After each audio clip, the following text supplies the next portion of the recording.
Hello, and welcome to the Braille Road Station. So what we're about to do is the first chapter of the Gold Standard. Now, I did a previous recording of this, but there was a fan going on in the background, and it was very hard to hear. So here is a new version of the first chapter of the Gold Standard. It has been 2 years, 24 months, 104 weeks, 730 days, 17,531 hours. Well, that's about as far as I can calculate. But it's been a while since Lenny and I boarded that ship for the good old US of A back in 1927. A lot can happen in such a short span of time. Before we boarded that vessel, the two of us were war buddies met in France. I don't know if you could call what we went through the ideal situation to cultivate a budding friendship, but there it is. You see, I worked as an ambulance driver during the war, while Lenny Marks, or Leonard Markowitz, as his birth certificate stated, was my contact at the hospital. It was September 22nd, 1917. I ran a wounded soldier to the infirmary. Lenny was there, all right. Not that he looked like he belonged. He was what you might call a string bean, lanky, if you will, hair waxed to one side with an unruly cowlick that'd make my mother faint. His thick-rimmed glasses gave him the look of a bandit about to commit a crime of a century. And his twirly mustache. Yeah, it didn't help his cause too much.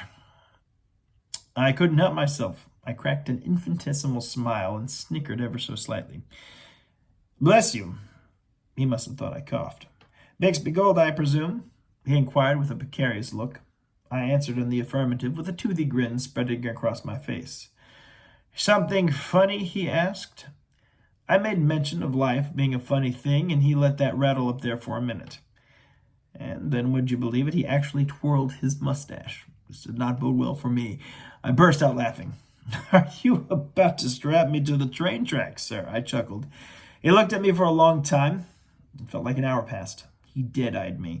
And when Lenny Marks dead-eyed someone, it was like those eyes were daggers driving themselves into your chest, penetrating your soul with no escape.